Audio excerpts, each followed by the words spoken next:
मैं तो आपका एक तुच्छ दास हूँ, अपराधी हूँ। मैं आपका दंडित होने आया हूँ आपसे। जो दंड देना है भैया मुझे दीजिए, मुझे दंड दीजिए भैया। उठो भरत।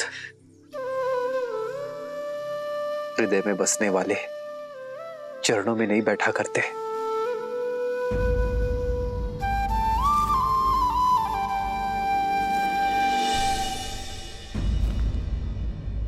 मैं हृदय से लगाने के नहीं बल्कि 100 कोड़े बरसाने के योग्य हूँ। अपराधी हूँ मैं आपका। मुझ पापी के कारण आपको इतनी वेदना भोगनी पड़ी।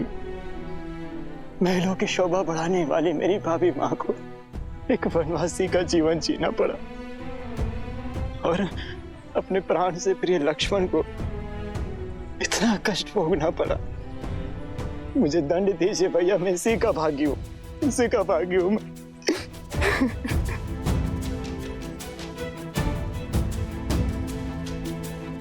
भरत भैया, बचपन से आपने सदैव मुझे अपने साथ रखा, कभी मुझे अकेला नहीं छोड़ा। सदैव हर निर्णय में मुझे अपने साथ सम्मिलित किया। एक वृक्ष बनकर मुझे सदैव अपनी छाया में रखा। इस बार बिना मुझे सम्मिलित किए अपनी छाया से दूर कर अकेला छोड़ा है अपने भरत को, अकेला छोड़ा है भैया। भरत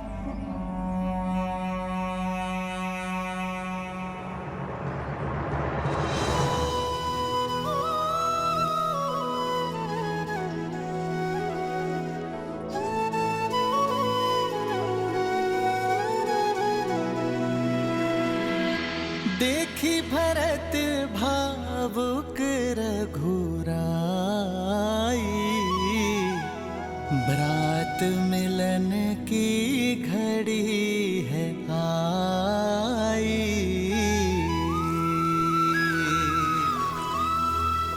प्रेम सहित प्रभु हृदय लगाए, दृश्य मनोरम मन हर्षाए।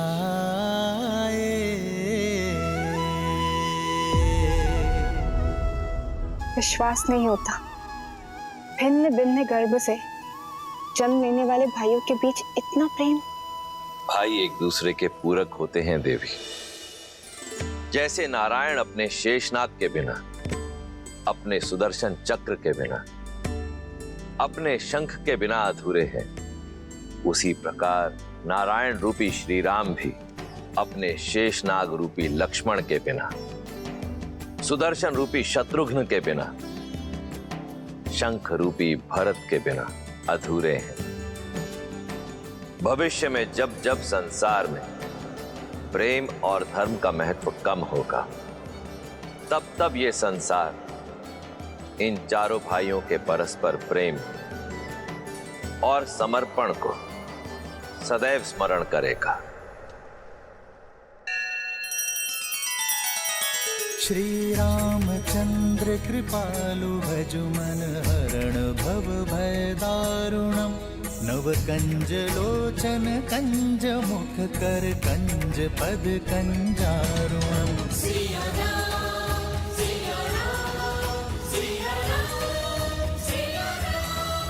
आदर्श और मर्यादा की है ये कथा महापावनम। काट मद श्री से मिला दे श्रीमद रामायणम, श्रीमद रामायणम।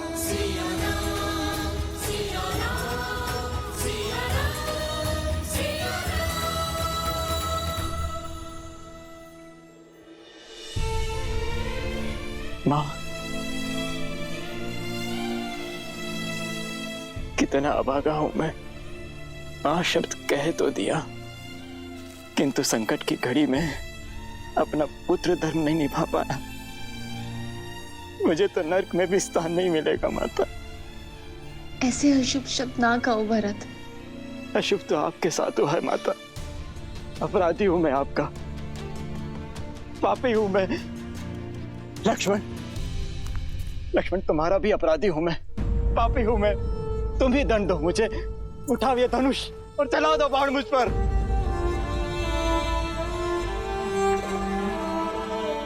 कर दो मुझे दुष्टा कैकई के पुत्र होने की ग्लानि से मुक्त। कलंकित कर दिया उसने मेरा जीवन। भरत,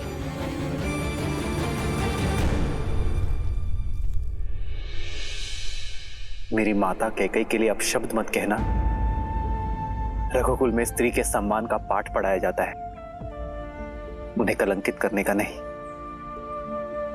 और माता कैकई केवल एक स्त्री नहीं है, हमारी माता है।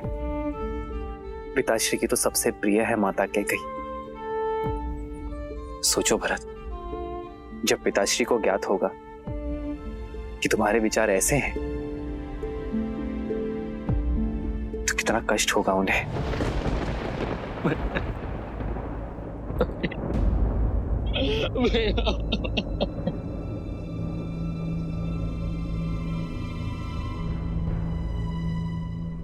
भरत, क्या हुआ भरत? मैं हूं ना यहां तुम्हारे पास, अपने भरत के पास। शत्रुघ्न, तुम दोनों को ऐसे विलाप करता देख मेरे मन में अनगिनत कुशंकाएं जन्म ले रही हैं। और तुम दोनों यहां अकस्मात कैसे चले आए? अयोध्या में सब कुछ कुशल मंगल है ना भरत? और पिताश्री कैसे हैं? पिताश्री तो ठीक है ना? उन्हें छोड़कर कैसे आ गए तुम दोनों? पिताश्री, पिताश्री। उत्तर दो भरत, मेरी बात का उत्तर।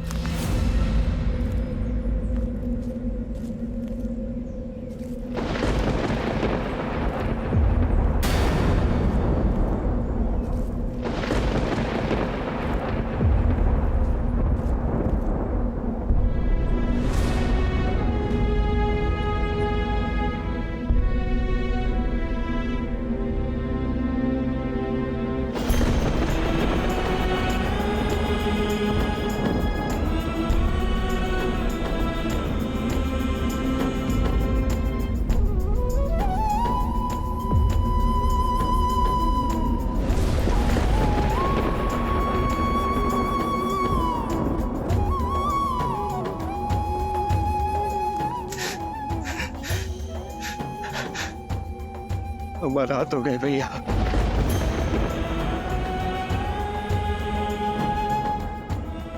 हमारा हाथ हो गए।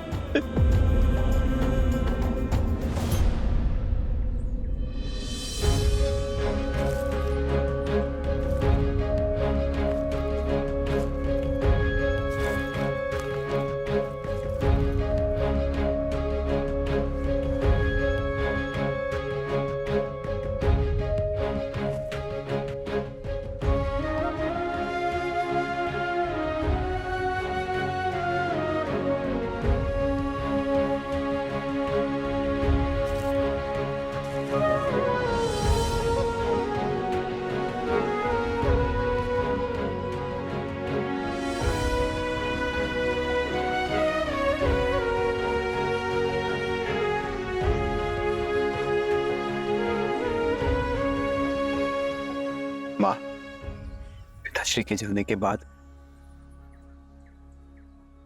मेरे माओ की ममता का ही तो सहारा है मुझे। यदि आप टूट गई मां, तो इस राम को कौन संभालेगा?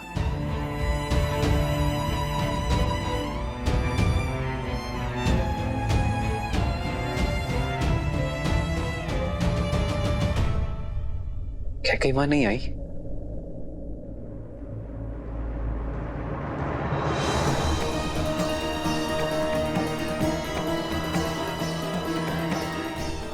मां,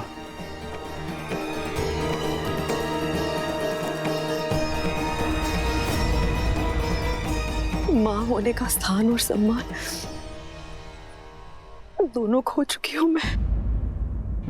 मुझ जैसी कुमाता के चरण छूकर पाप के भागी मत बनो राम। स्वर्ग जैसी अयोध्या में ईर्ष्या का बीज खोला है मैंने। प्राणों से अधिक प्रेम करने वाले पति के प्राण लिए हैं मैंने। सगे पुत्र से भी अधिक प्रेम और सम्मान करने वाले पुत्र को कष्टों का ये वियोग दिया है मैंने राम। मैं तो तुमसे क्षमा मांगने योग्य भी नहीं हो रहा, क्षमा मांगने योग्य भी नहीं हो रहा। ऐसा मत कहिए माँ, क्षत्रानी हैं आप। अस्त्र को अग्नि में तपाकर अकाट्य बनाया जाता है, स्वर्ण को तपाकर कुंदन बनाया जाता है। आप तो अपने राम को और सबल बना रही हैं माँ। सब नियति का खेल है माँ। जो आज अशुभ है वो कल शुभ हो जाएगा। यदि आपने अपने राम को चरण स्पर्श करने ना दिए तो आपके राम का जन्म व्यर्थ हो जाएगा मां।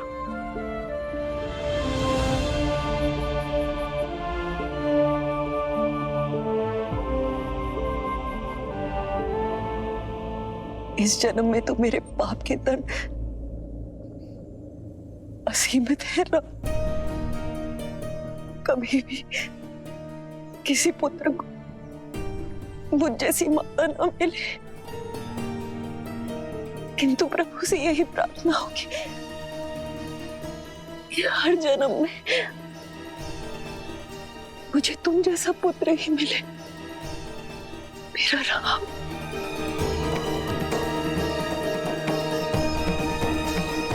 राम,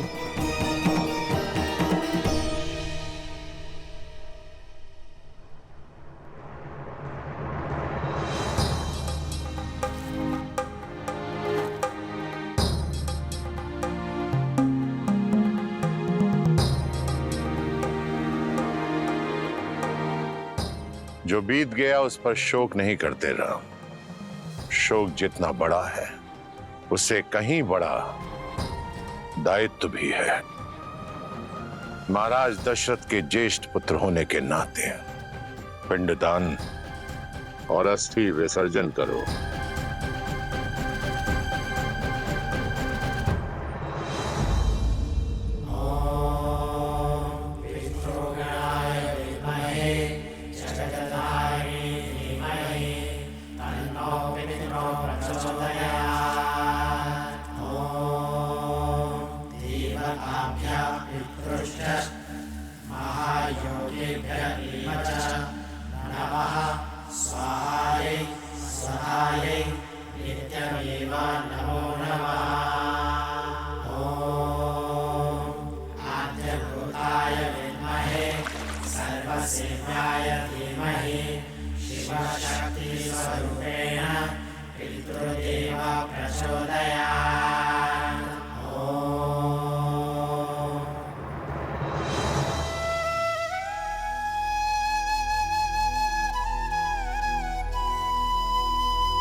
अपना ध्यान रखना। जी पिताश्री, मैं अपना और अपने भाइयों का ध्यान रखूंगा।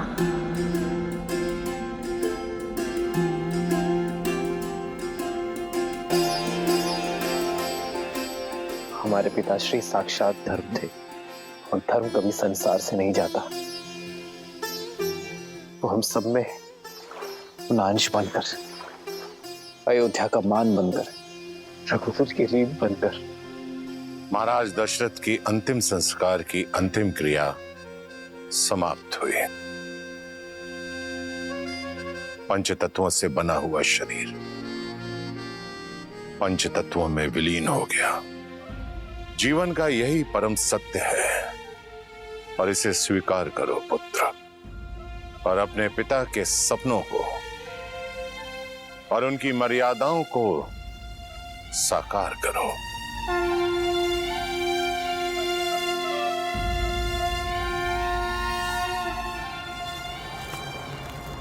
प्रणाम आचार्य। प्रणाम श्री राम। मिथिला नरेश, महाराज जनक पधार चुके हैं।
महाराज दशरथ के ध्यान से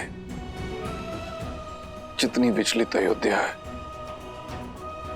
उतनी ही शोकाकुल मिथिला भी। महाराज की धर्मपरायणता, उनका शौर्य, उनकी नीतिबद्धता युगों युगों तक स्मरण की जाएगी। अयोध्या और मिथिला को गौरवान्वित करेगी।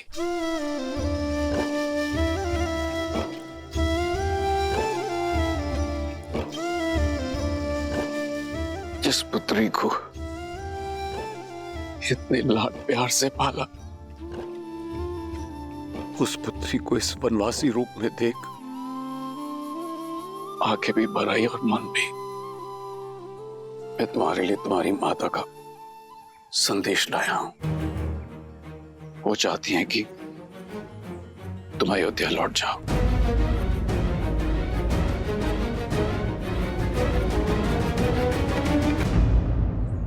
तुम्हारी माता चाहती हैं कि तुम अयोध्या लौट जाओ और वहां अपनी बहनों के साथ महल में रहो, यहां वन में नहीं।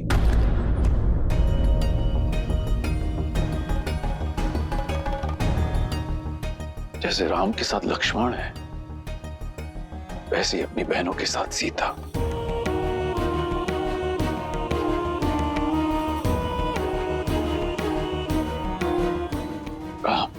माता सुनैना ने आपसे प्रार्थना की है। महाराज जनक, मेरे साथ वन का कष्ट भोगना सीता की अपनी इच्छा थी और मैं उस इच्छा का सम्मान करता हूं। किंतु आज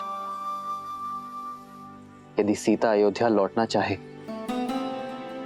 तो मैं उस इच्छा का भी उतना ही मान रखूंगा।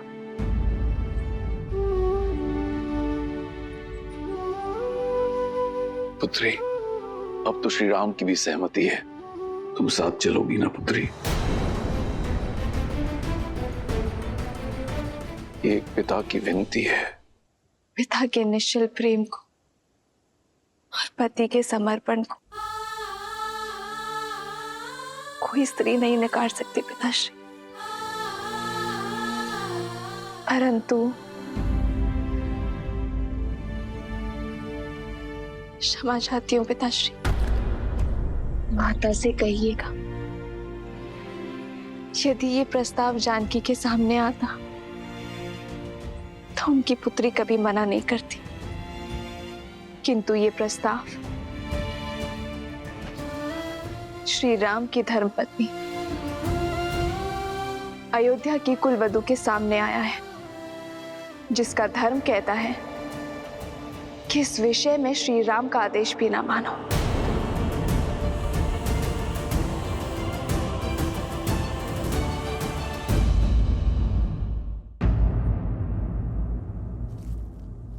पिताश्री, माता से कहिएगा कि अग्नि साक्षी बने हैं हम, और ये बंधन इस संसार के किसी भी कष्ट से नहीं कटेगा।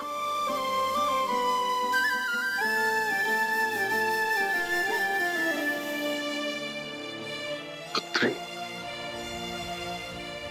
तुम्हारा ये समर्पण स्त्री जाति के लिए एक उदाहरण स्थापित करेगा। सुख तो साथ मिलकर सभी भोगते हैं, किंतु जो साथ मिलकर कष्टों में आनंद ढूंढे वही सच्चे दंपति हैं।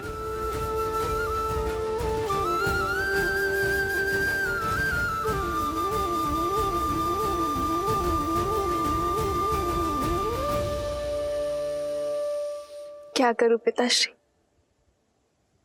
आपने संस्कार ही मुझे ऐसे दिए। आपके संस्कारों का अंकुर ही तो मेरे व्यक्तित्व का वृक्ष है पिताश्री।